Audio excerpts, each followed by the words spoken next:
Excellent.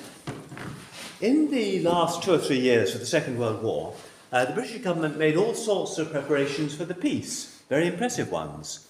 So we had Radbutler's Education Act in 1944, Beveridge wrote his report on the welfare state, and so on. We were preparing for the peace, even in the midst of war. But there was one thing that when the peace came, we weren't at all prepared for, and yet was a huge governmental task. At the end of the war, Germany was chopped up into 4 bits, 4 sectors. There was the Soviet sector, the American sector, the French sector, and the British sector. So all of a sudden, we had the best part of a quarter of Germany to administer. A very big task, as I say, for which we were not prepared at all. Now, the original policy that the government adopted was to decimate German industry, to make Germany incapable ever of waging war again. So rather arbitrarily, the government said that heavy industry should be no more in Germany than 50% of its total before the war. Steel production should be only 25% of what it had been before the war, and car production or vehicle production should only be 10%. And the German economy should specialise in wooden toys, in leather handbags and musical instruments. Wasn't a very realistic idea for the future, but you got the general idea. And therefore, with this policy in mind, officials were sent out to the various bits of the British sector to put it into practice. When they arrived at these various places, the devastation from aerial bombing was far greater than anybody had ever anticipated. And there was clearly a danger of mass starvation throughout Germany, and people didn't have shelter either. Their homes had been bombed. So the British officials soon realised that their priority was simply keeping people alive, providing enough food and shelter for people to survive. And then as the weeks passed, they began more and more, the British officials, these lowly people in charge of Germany, to realise that actually the whole government policy of destroying German industry was completely misplaced. It would sow the seeds of more conflict in the future, lead to resentment and so on. That actually what needed to happen was building up German industry so Germany would feel the confidence to live in peace with its neighbours. And so what happened, this is an unsung story, those officials, the British officials in the British sector, effectively undermined government policy. And instead of trying to destroy the German economy, they dedicated themselves to building it up. And I want to mention 3 particular heroes of this process. There's lots and lots of officials, most of whom long since been forgotten. But these 3 officials I've sort of, as it were, discovered. And I want to mention them in kind of thanksgiving for what they did. The first is a man called Ivan Hurst, who was 28 years old, a major in some regiment, I'm not sure which. And he was in charge of Wolfsburg, where the Volkswagen factory was, Wolfsburg, employing 100,000 people. His orders were to destroy the factory, send all the machine tools to Coventry to make a car factory in Coventry, and make the 100,000 employees redundant. That was his orders. Now, a few days after he had arrived in Wolfsburg, he was looking through the files of the Volkswagen factory, and he discovered the designs for a car, the Beetle. Now, the Beetle had been designed before the war, and prototypes had been made, but it had never been put into production. And he thought, this is the most wonderful car. Let's put it into production. Let's rejig the factory to produce Beetles. And that's exactly what happened. And Volkswagen, instead of being decimated, became the manufacturer of the Beetle. And it started selling Beetles first to the British Army, then to the American Army, then to the French Army, and then to more affluent Germans within Germany, and then abroad. It became a huge commercial success, as I'm sure many of you can remember. And that was all thanks to one lowly British official, Ivan Hurst. He spotted that opportunity, he exploited it, and the factory was saved, and those 100,000 jobs continued. It would be nice to think that somewhere in Volkswagen there'd be a little plaque to this extraordinary man. I very much doubt it, though. And in 1949, when the Volkswagen was up and running and doing really well, he handed the whole thing over to the German government as a trust. Now, I think that's an inspiring story. Let me mention another one. This man, John Seymour Challoner, was aged 21, very, very young. and he was a major in the Westminster Dragoons. And his main job was an ordinary to be a guardsman, to be in charge of guarding British military installations and so on. But he realised something rather important, that in Germany, free speech had been suppressed since 1933, when Hitler came to power, and as a consequence, they'd lost the habit of free speech. But Challoner realised that if Germany was to flourish in the future and be a democratic nation, it needed to get back the habit of free speech and start people saying, do come in. Do you want to come and join us? You're most welcome. We have an extra member of our congregation. Grab it. Yes, come and sit down. Anyway, going back to my little story, there was, this young man, age 21, and he realised that what was needed was free speech. So what he did was that he got together a number of German writers and formed a weekly news magazine in which people could express whatever views they happened to have. The magazine was called Der Spiegel. And he started it. He didn't edit it, he started it, and these German writers wrote for it. Now, if you have free speech, governments get criticised, and so a lot of the articles in Der Spiegel were critical of the British occupation, the British administration, how inefficient it was, how hopeless it was, all that kind of stuff, the normal stuff of democracy. And of course, the stuff shirts in charge of the whole British policy, I shouldn't call them stuff shirts, they were everybody was doing their best, didn't like being criticised, nobody does. So they tried to suppress Der Spiegel, but actually he proved their match, and he kept the thing going, and Der Spiegel continues to be published to this day, invented by a 21-year-old army major. Another extraordinary story. And it's helped to make Germany into a truly democratic country. The third story is about a man you may have heard of, called Vic Feather. Is that a name to conjure with? One or two of you may do. He was once my boss. In the 1970s, he was in charge of the Trade Union Congress, the TUC, and I was employed by the TUC as a tutor going into factories in Peterborough. So I never met him, but he was my boss. And he was sent out to Germany by the British government to reform the trade unions of Germany and to try to make them passive and compliant and so on. He had slightly different ideas, but he went out to Germany and he implemented these ideas. Now, Vic Feather, this is a bit technical now, but you'll bear with me.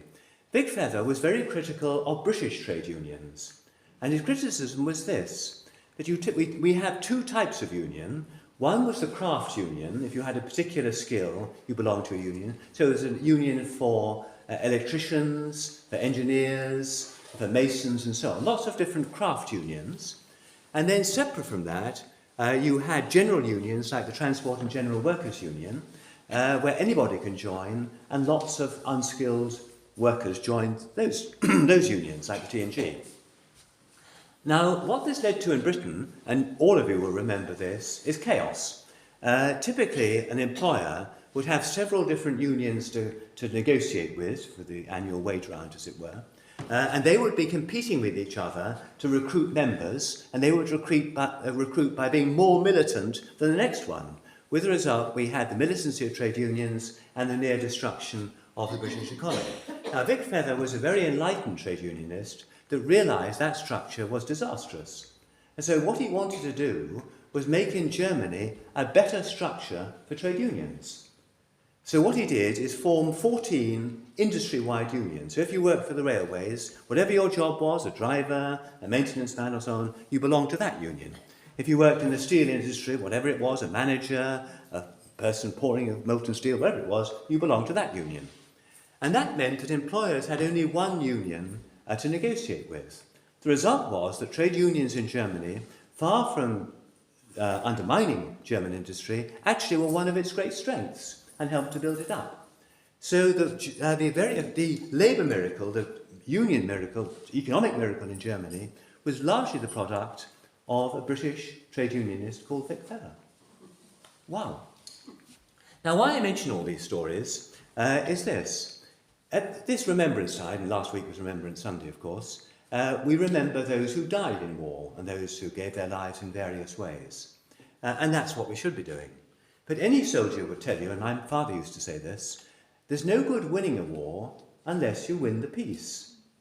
Now, in the First World War, we lost the peace. Our reparations and so on against Germany and the punishment of Germany was so great that it actually engendered the seeds of resentment that led eventually to the Second World War. We lost the peace. And had we followed British government policy for Germany at the end of the war, just decimating German industry and making it a place where you just make handbags, we would have lost the peace once again. But we won the peace. We won the peace through heroes, like the three I've mentioned, who were willing to undermine British government policy. And that's a very brave thing to do, but it was invaluable. Now, I have no idea about the religious convictions of Vic Feather, Ivan Hurst, John Challoner, or whatever the other ones that were there. I have no idea about what their religious beliefs were, but they came from a Christian culture. And our religion, the one that we adhere to, is all about forgiveness and making peace, and setting aside past wrongs and having a new sheet of paper and doing things in a new way. We're willing to forgive 7 times, 70 times 7. That's of the essence of Christianity.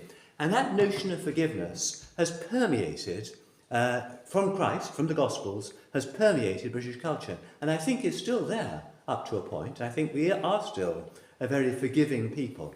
And it comes from Christianity. The spirit of Christianity permeating our society. So the people I've been describing were genuine peacemakers. And what our Lord says is, blessed are the peacemakers. Let's have a hymn.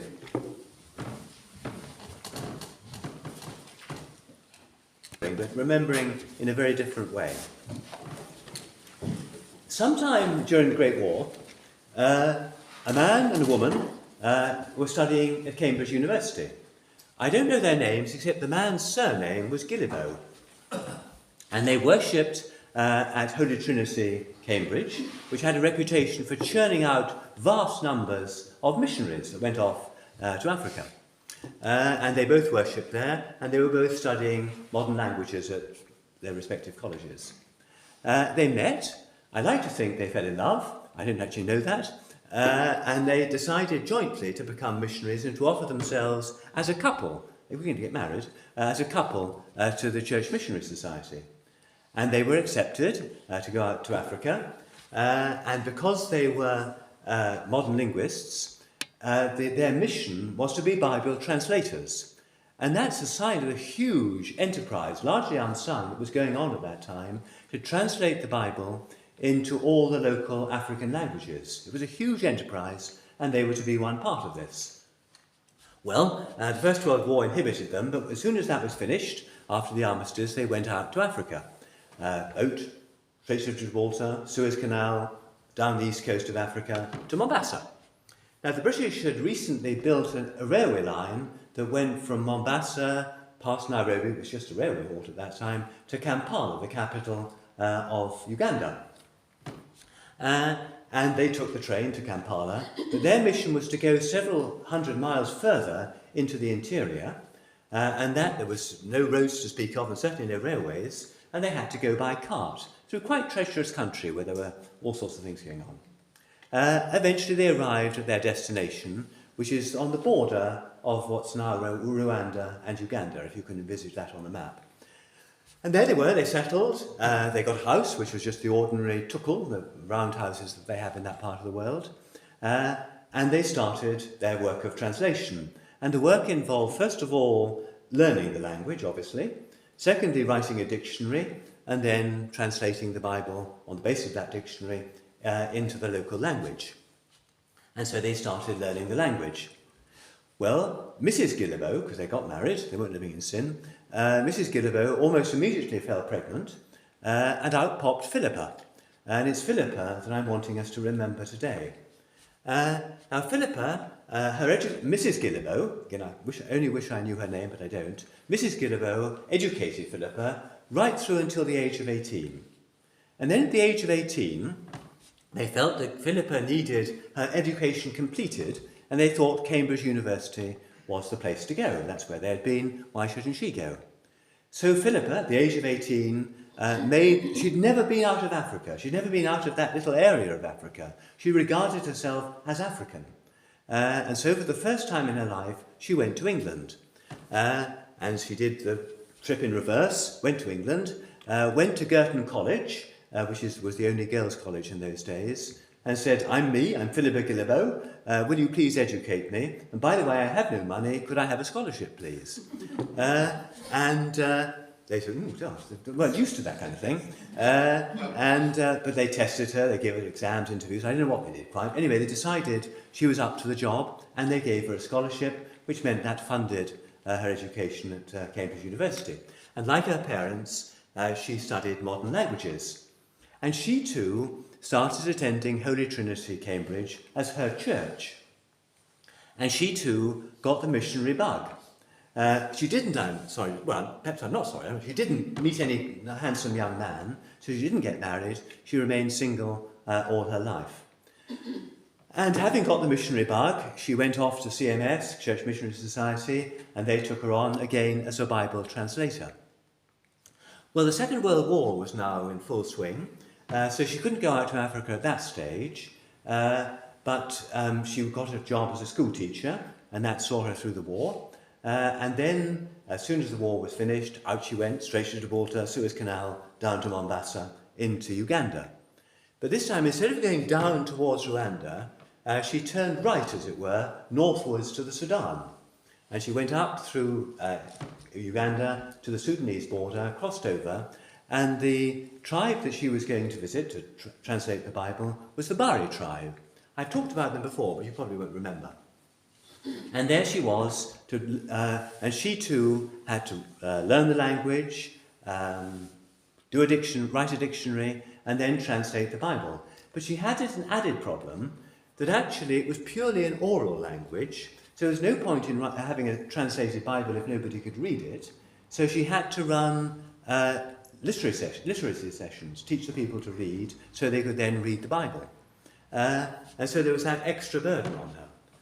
Well, the whole thing took about 40 years. Eventually, she took her manuscript of the Bari Bible down to Nairobi, where the Bible Society printed it and sent lots of copies back to the Bari people, where it was embraced and loved and glorified and so on. They absolutely loved it. And just imagine, the first book you read is the Bible. Just think the impact that would have.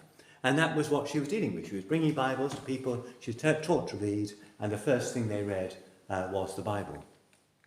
As I say, that took her 40 years, and she just quietly plodded on. She never came home, the journeys were too treacherous. She just lived in Africa, and she saw herself as African anyway. So she didn't feel she was living in a foreign land. She was living amongst the people that she'd grown up with. And that was it.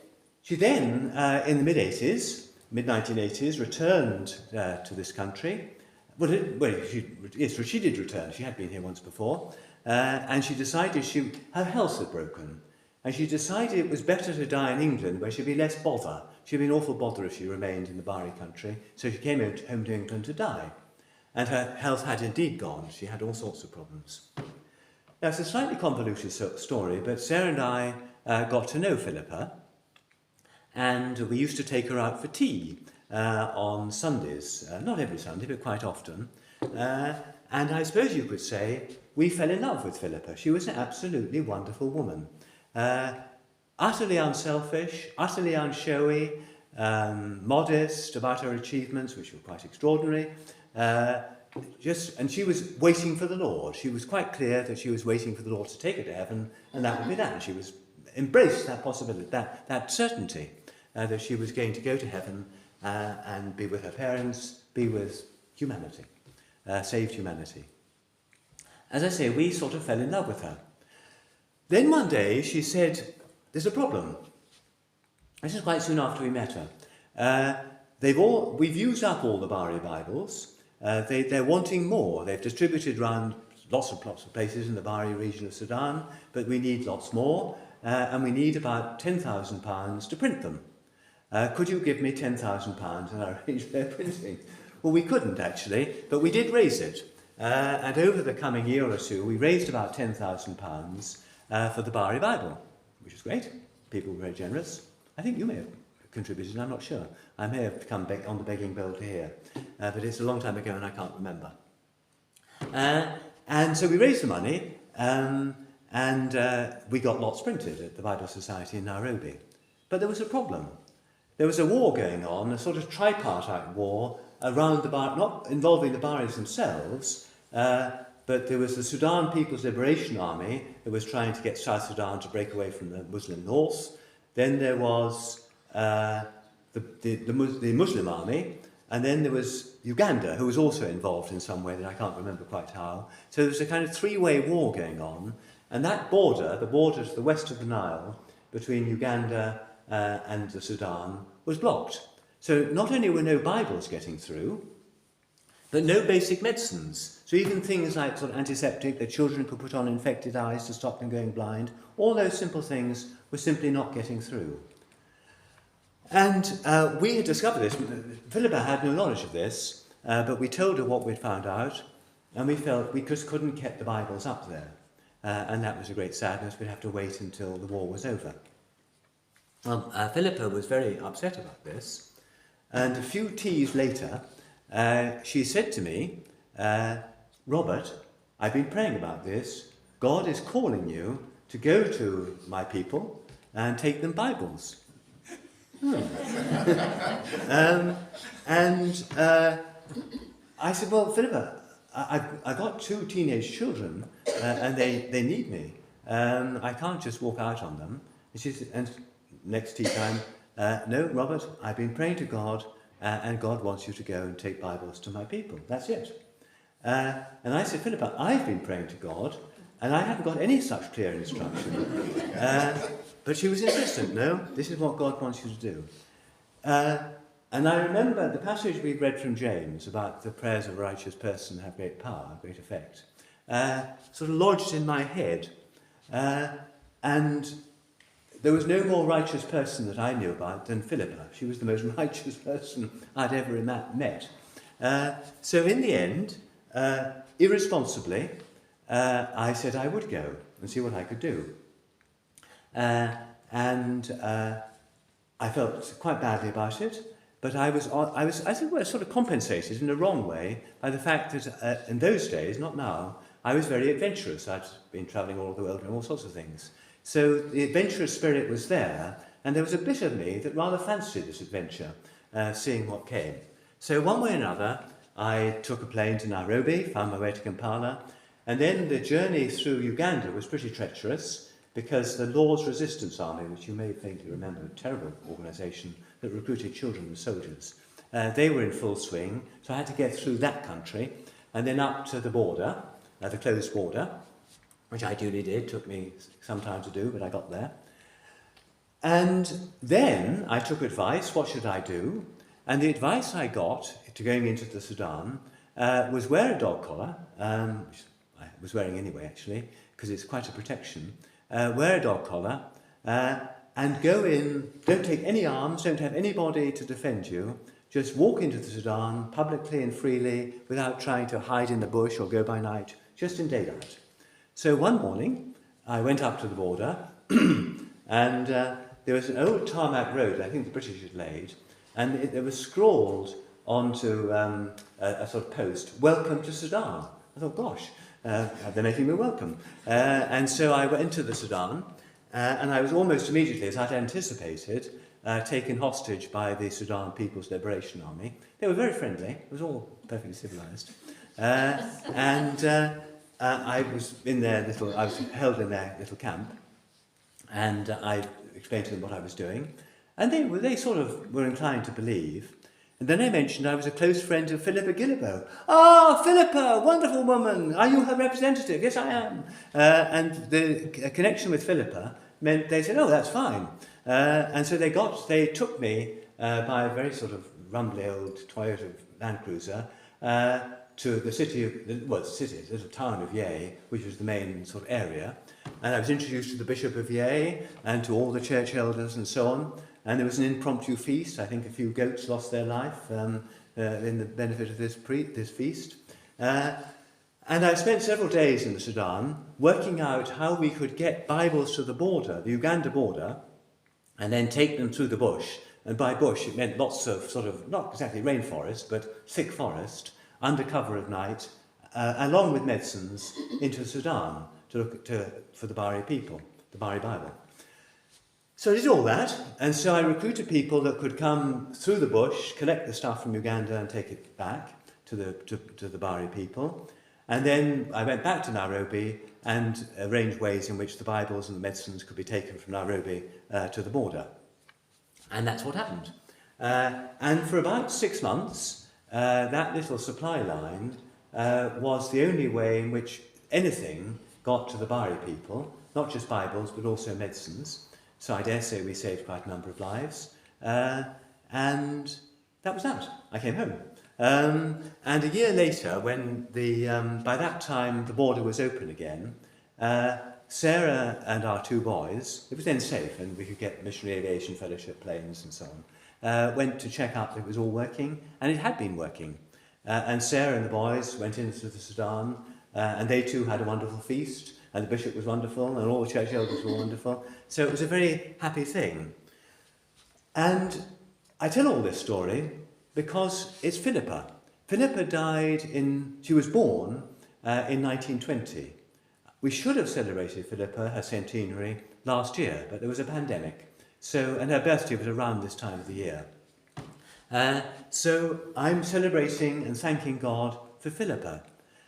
And anything I did was utterly trivial to the sacrificial life that people have led who've translated the Bible from, I suppose, Greek, Latin, I'm not sure, into the local African languages. It's a wonderful work they did, and millions upon millions and upon millions of people, their lives have been saved by that work of translation. And it still goes on. There are still places in the world where the Bible isn't available in the native language. So the work and the Tyndale Society, as well as the CMS, are involved in continuing the work of Bible translation. So our thanksgiving should be wonderful people like Philippa who dedicated their lives to translating the Bible. And just think, from our point of view, we are here because 500 years ago people like William Tyndale sacrificed their lives to bring us the English Bible. So we are beneficiaries of the same courage and sacrificial bravery that has happened in more recent times. Thank you, God, for Philippa.